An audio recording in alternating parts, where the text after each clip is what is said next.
राधे राधे। जय श्री कृष्ण। गीता का पहला अध्याय। ओम श्री परमात्मने नमः।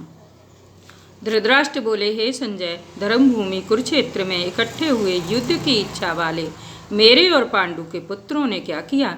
इस पर संजय बोले, उस समय राजा दुर्योधन ने व्यूह रचना युक्त पांडवों की सेना को देखकर और द्रोणाचार्य के पास जाकर यह वचन कहा, हे आचार्य, आपके बुद्धिमान शिष्य द्रुपद पुत्र धृष्टद्युम्न द्वारा व्यूहकार खड़ी की हुई पांडु पुत्रों की इस बड़ी भारी सेना को देखिए। इस सेना में बड़े बड़े धनुषों वाले युद्ध में भीम और अर्जुन के समान बहुत से सूरवीर हैं, जैसे सात्विक और विराट तथा महारथी राजा द्रुपद और दृष्टकेतु चेकतान तथा बलवान काशीराज पुरुजित कुंती भोज और मनुष्यों में श्रेष्ठ सैव्य और पराक्रमी युधामन्यु तथा बलवान उत्तमौजा सुभद्रा पुत्र अभिमन्यु और द्रौपदी के 5 पुत्र, ये सभी महारथी हैं। हे ब्राह्मण श्रेष्ठ, हमारे पक्ष में भी जो प्रधान हैं उनको आप समझ लीजिए। आपके जानने के लिए मेरी सेना के जो सेनापति हैं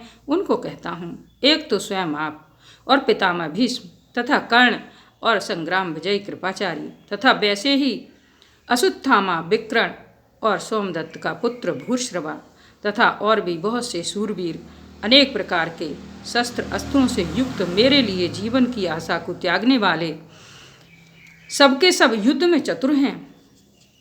भीष्म पितामह द्वारा रक्षित हमारी वह सेना सब प्रकार से अजय है और भीम द्वारा रक्षित इन लोगों की यह सेना जीतने में सुगम है। इसलिए सब मोर्चों पर अपनी अपनी जगह स्थित रहते हुए आप लोग सबके सभी निसंदेह भीष्म पितामह की ही सब ओर से रक्षा करें। इस प्रकार द्रोणाचार्य से कहते हुए दुर्योधन के वचनों को सुनकर कौरवों में वृद्ध बड़े प्रतापी पितामह भीष्म ने उस दुर्योधन के हृदय में हर्ष उत्पन्न करते हुए उच्च स्वर से सिंह की नाद के समान गर्ज कर शंख बजाया। उसके उपरांत शंख और नगारे तथा ढोल मृदंग और नरसिंह आदि बाजे एक साथ ही बजे। उनका वह शब्द बड़ा भयंकर हुआ। उसके अनंतर सफ़ेद घोड़ों से युक्त उत्तम रथ में बैठे हुए श्री कृष्ण महाराज और अर्जुन ने भी अलौकिक शंख बजाए। उनमें श्री कृष्ण महाराज ने पांचजन्य नामक शंख और अर्जुन ने देवदत्त नामक शंख बजाया। भयानक कर्म वाले भीमसेन ने पौंड्र नामक शंख बजाया। कुंती पुत्र राजा युधिष्ठिर ने अनंत विजयी नामक शंख और नकुल तथा सहदेव ने सुघोष और मणि पुष्पक नाम वाले शंख बजाए। श्रेष्ठ धनुष वाले काशीराज और महारथी शिखंडी और धृष्टद्युम्न तथा राजा विराट और अजय सात्विक तथा राजा द्रुपद और द्रौपदी के 5 पुत्र और बड़ी भुजा वाले सुभद्रा पुत्र अभिमन्यु इन सब ने हे राजन अलग अलग शंख बजाए और उस भयानक शब्द ने आकाश और पृथ्वी को भी शब्दायमान करते हुए धृतराष्ट्र पुत्रों के हृदय विदीर्ण कर दिए। हे राजन, उसके उपरांत कपिध्वज अर्जुन ने खड़े हुए धृतराष्ट्र पुत्रों को देखकर उस शस्त्र चलने की तैयारी के समय धनुष उठाकर हर्षिकेश श्री कृष्ण महाराज से यह वचन कहा, हे अच्युत, मेरे रथ को दोनों सेनाओं के बीच में खड़ा करिए, जब तक मैं इन स्थित हुए युद्ध की कामना वालों को अच्छी प्रकार देख लूं कि इस युद्ध रूप व्यापार में मुझे किन किन के साथ युद्ध करना योग्य है। दुर्बुद्धि दुर्योधन का युद्ध में कल्याण चाहने वाले जो ये राजा लोग इस सेना में आए हैं, उन युद्ध करने वालों को मैं देखूंगा। संजय बोले, हे धृतराष्ट्र, अर्जुन द्वारा इस प्रकार कहे हुए महाराज श्री कृष्णचंद्र ने दोनों सेनाओं के बीच में भीष्म और द्रोणाचार्य के सामने और संपूर्ण राजाओं के सामने उत्तम रथ को खड़ा करके ऐसे कहा कि हे पार्थ, इन इकट्ठे हुए कौरवों को देख। उसके उपरांत प्रथापुत्र अर्जुन ने उन दोनों ही सेनाओं में स्थित हुए पिता के भाइयों को, पितामहों को, आचार्यों को, मामों को, भाइयों को, पुत्रों को, पौत्रों को तथा मित्रों को, ससुरों को और सुहृदों को भी देखा। इस प्रकार उन खड़े हुए संपूर्ण बंधुओं को देखकर वे अत्यंत करुणा से युक्त हुए कुंती पुत्र अर्जुन शोक करते हुए यह बोले, हे कृष्ण, इस युद्ध की इच्छा वाले खड़े हुए स्वजन समुदाय को देखकर मेरे अंग शिथिल हुए जाते हैं और मुख भी सूखा जाता है और मेरे शरीर में कंप तथा रोमांच होता है तथा हाथ से गांडीव धनुष गिरता है और त्वचा भी बहुत जलती है तथा मेरा मन भ्रमित सा हो रहा है, इसलिए मैं खड़ा रहने को भी समर्थ नहीं हूँ।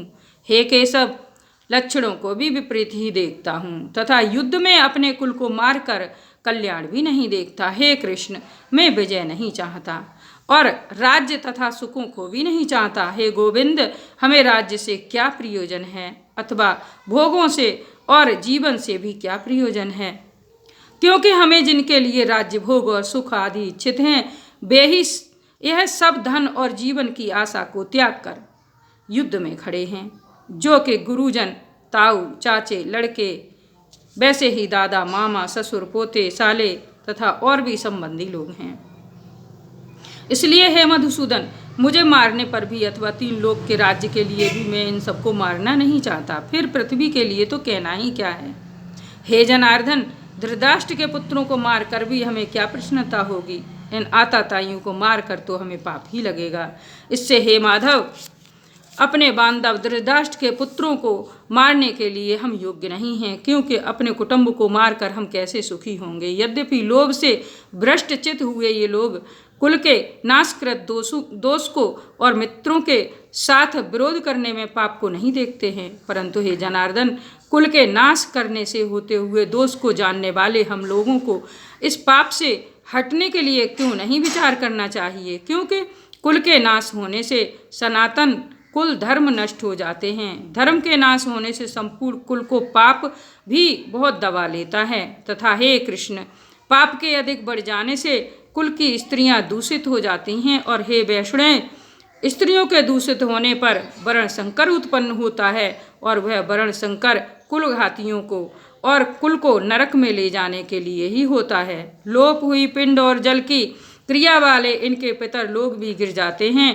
और इन वर्ण संकर कारक दोषों से कुलघातियों के सनातन कुल धर्म और जाति धर्म नष्ट हो जाते हैं तथा हे जनार्दन, नष्ट हुए कुल धर्म वाले मनुष्यों का अनंत काल तक नरक में वास होता है, ऐसा हमने सुना है। अहो, शोक है कि हम लोग बुद्धिमान होकर भी महान पाप करने को तैयार हुए हैं, जो कि राज्य और सुख के लोभ से अपने कुल को मारने के लिए उद्धत हुए हैं। यदि मुझ शस्त्र रहित न सामना करने वाले को शस्त्रधारी धृतराष्ट्र के पुत्र रण में मारें तो वह मारना भी मेरे लिए अति कल्याणकारक होगा। संजय बोले, रणभूमि में शोक से उद्विग्न मन वाले अर्जुन इस प्रकार कहकर बाण सहित धनुष को त्याग कर रथ के पिछले भाग में बैठ गए। इस श्रीमद् भगवद गीता रूपी उपनिषद एवं ब्रह्म विद्या तथा योग शास्त्र विषयक श्री कृष्ण अर्जुन के संवाद में अर्जुन विषाद योग नामक पहला अध्याय। बोलिए श्री कृष्ण भगवान की जय। ओम नमो भगवते वासुदेवाय। ओम नमो भगवते वासुदेवाय। वासुदेवाय वासुदेवाय। ओम नमो भगवते